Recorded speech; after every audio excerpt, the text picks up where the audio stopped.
Assalamualaikum warahmatullahi wabarakatuh. Kembali lagi dengan saya Siti Nuramina, mahasiswa akuntansi semester 6 Universitas Muhammadiyah Tangerang.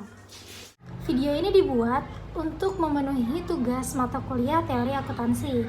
Maka dari itu, saya di sini akan menjelaskan tentang teori akuntansi positif atau positive accounting theory.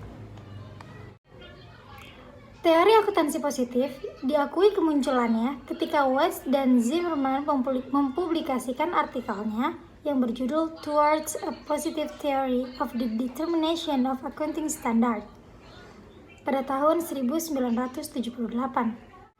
Artikel tersebut telah menjadikan teori akuntansi positif sebagai paradigma riset akuntansi yang dominan yang berbasis empiris kualitatif dan dapat digunakan untuk menjustifikasi berbagai teknik atau metode akuntansi yang sekarang digunakan atau mencari model baru untuk pengembangan teori akuntansi di kemudian hari. Dalam hal ini, teori akuntansi positif berusaha menjelaskan atau memprediksi fenomena nyata dan mengujinya secara empiris. Penjelasan atau prediksi dilakukan menurut kesesuaiannya dengan observasi dengan dunia nyata. Teori akuntansi positif merupakan teori yang menjelaskan tentang kebijakan akuntansi dan praktiknya dalam perusahaan, serta memprediksi kebijakan apa yang akan dipilih manajer dalam kondisi-kondisi tertentu di masa yang akan datang. Perkembangan teori akuntansi positif ini muncul akibat ketidakpuasan terhadap teori akuntansi normatif. Terdapat 3 alasan mendasar yang kuat atas terjadinya pergeseran teori akuntansi pendekatan normatif ke teori akuntansi positif, yaitu teori akuntansi normatif yang terlalu fokus terhadap kepentingan investor secara individu daripada kemakmuran masyarakat yang lebih luas. Yang kedua, teori akuntansi normatif dirasa tidak mampu menguji teori secara empiris karena didasari pada asumsi atau premis yang keliru sehingga tidak bisa diuji kebenarannya secara empiris. Ya, selanjutnya yang ketiga adalah teori akuntansi normatif sangat memungkinkan terjadinya pengalokasian sumber daya ekonomi secara maksimal di pasar modal. Watts dan Zimmerman mengidentifikasi terdapat 3 hipotesis yang sering digunakan dalam teori akuntansi positif yang dapat mempengaruhi tindakan manajer dalam proses pengambilan keputusan. Yaitu yang pertama adalah hipotesis rencana bonus atau bonus plan hipotesis. Yang kedua ada hipotesis hutang atau ekuitas, bisa disebut debt equity hypothesis.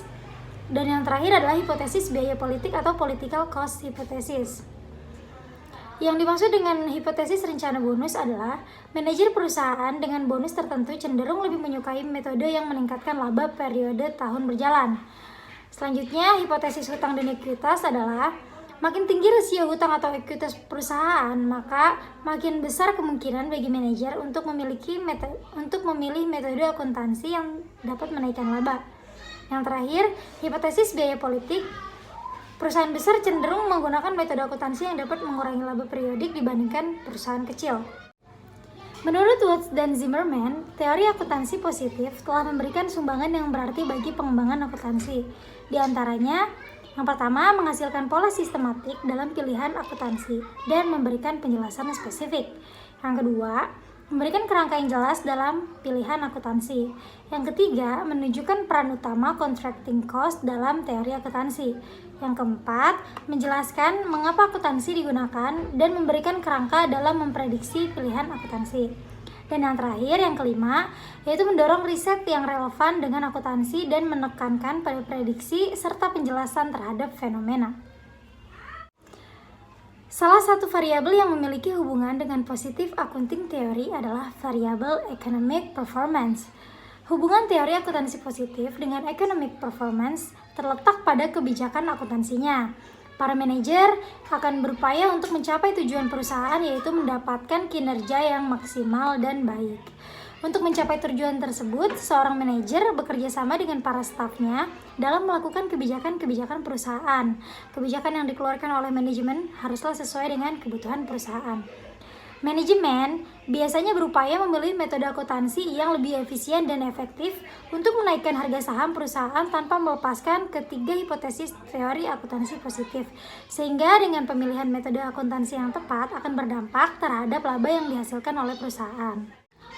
Selain itu, Teori akuntansi positif memiliki hubungan dengan variabel bisnis strategi, yaitu para eksekutif biasanya akan memilih kebijakan yang terdapat dalam 3 hipotesis teori akuntansi positif.